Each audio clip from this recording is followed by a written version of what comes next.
outrageous tyranny pouring in around us. I feel like I'm trapped in an Indiana Jones movie where the sand of the water is pouring into the chamber, and I'm saying, we got to get out of here. It's rising. And, you know, the yuppies, the trendies, the know-it-alls, you know, they're too busy slicing their arms or hurting themselves or, you know, wearing diapers as adults, you know, whatever little decadence they're into, to even worry about a total global government program that's hiding in plain view that they call testing. Department of Energy here in the U.S., set up in Europe as well, spraying, mixed in with the jet fuel in some of the cases, mounted to government aircraft, all admitted.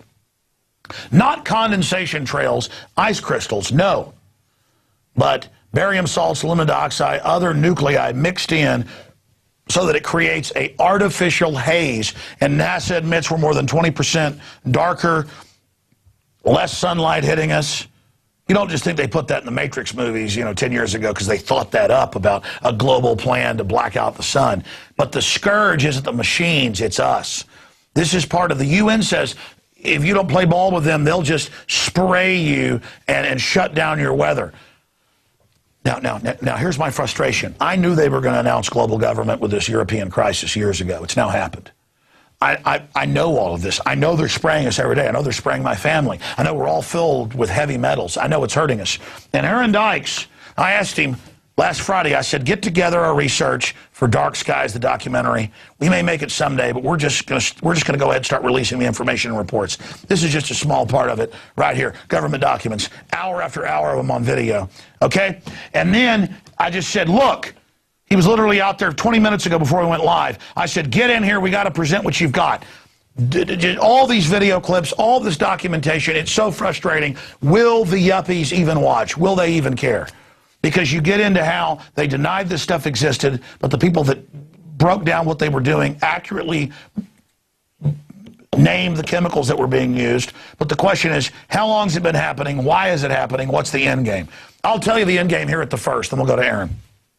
The end game is aluminum dioxide in all the soils, where you've got to go to companies like Monsanto. They're coming out with whole seed lines that will grow in aluminum poisoned soil. But that's only part of it. It's about the seed banks, the seed arcs, all of this. It's about weather weapons, shutting down regions that don't play ball. They're already talking about a Chicago mercantile system that will bet on the weather. Well, it's going to be a rigged casino. They don't set up casinos without putting their, finger on it, without controlling it. This is about playing God. This is about world government. And this is about genocide and population reduction. Aaron, I'm going to interject points here, but we've only got about 25 minutes, and we'll come back and do part 2, part 3, part 4, because this is so important. It shows how they can keep something bigger than the Manhattan Project secret. We expose it over the years accurately, and they come out and go, yeah, okay, we've been doing it, it's secret, but it's for your own good. And we admit it's happening, but the details are secret. So you've got the floor.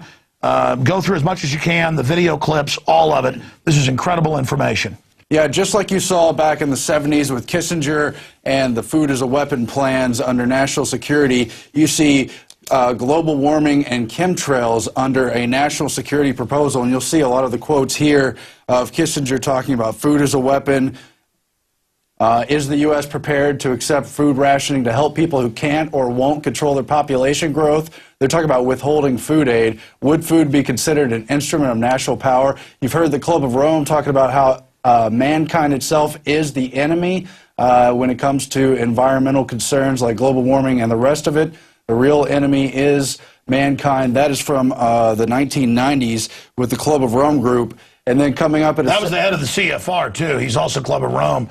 That was Haas saying that. Oh, these groups all interlock, Alex. And you see here where the Air Force wants to, quote, own the weather by 2025 and more, to use it against the enemy and to help their own forces. And it goes on to, it's not cued properly, but Secretary of Defense William Cohen admitting that weather weapons exist, that they can create hurricanes, earthquakes, and the rest of it. So this stuff is admitted, but it is hidden behind a national security pretext, Alex. Is that the right document? Well, you've got weather as a force multiplier, owning the weather 2025, and after that is the quote about William Cohen and how they are able to use weather weapons. Well, take your time. I know I said we're in a hurry, but take your time as we get to these. Global warming has been called a security threat because it's going to disrupt all these places where there could be droughts or food shortages, and you can guess who's going to be there to create the solution. Here you've got William Cohen saying others are engaging in a type of eco-terrorism where they can alter the climate, set off earthquakes, volcanoes remotely through the use of electromagnetic waves. It's real. That's the reason we have to intensify our efforts. He said that in 1997 when he was Secretary of Defense. That was Army times, yeah. And the point is, all these military researchers, all these national security people are able to manipulate the weather. They're spraying God knows what up there. We know what some of it is. A lot of it's aluminum and sulfur dioxide and the rest of it. But they've created this rationale that it's going to solve global warming. Now let's go. That's just their cover. They always denied it until 3 years ago. Now they go, we were doing it, but it's secret. It's to save the earth. We're peaceniks. We're Peace Prize winners. Yeah. And they admit one of the leading researchers of this whole geoengineering thing is David Keith, and he's got a paper explaining how the cloud seeding for the U.S. and for the Soviet Union goes back to the 20s. And we have clips, I know, from Ben Livingston, if we want to play some of that. Ready to go? Yeah, this is Ben Livingston, who was the father of weather weapons. And I saw him in a little blurb in an article when they declassified that in the mid-'60s they'd certified Stanford, and he'd done it as a meteorologist. This is a guy in like World War II flying into typhoons. I mean, he's a real trailblazer. It was like almost, I think it was 90 when I interviewed him. I think he's still alive. But yeah, this was like 6 years ago. And, you know, the point with Livingston was they could control, steer, create hurricanes in the 60s. So it just shows how far this stuff's come. Let's go ahead and go to that clip. My name is Ben Livingston. I'm the first person to ever see a cloud with the intention to cause it to do military damage.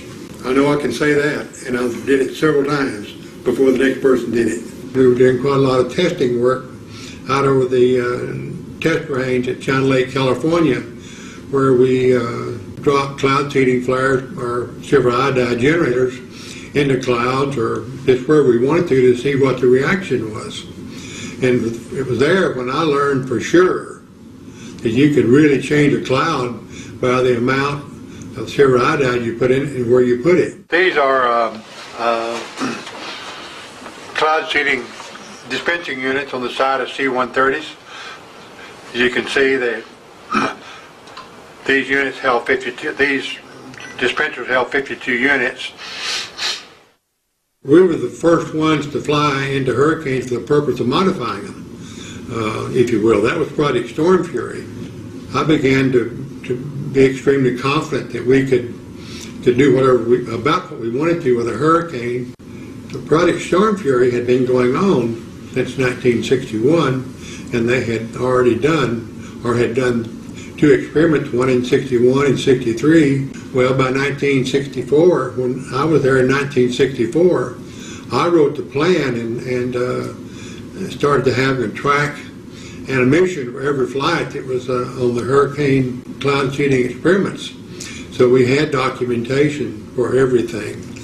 Operations of Project Storm Fury are very positive. This report said that we claim they should consider now. Okay, that's just a short excerpt from an interview I did 6 years ago with Ben Livingston, the father of weather weapons. We're just demonstrating this exists, the cloud seeding, how they do it, moving right along, back to Aaron Dykes, because this is all going on, and you're supposed to just worry about football all day or what Lindsay Lohan's doing. I'm sorry, because what they admit they're spraying is brain damaging the population, as neurological disorders go off the charts, as the honeybees die, you name it. Aaron Dykes, continue with your report while we show some footage of videos we were sent from around the world of the geoengineering program.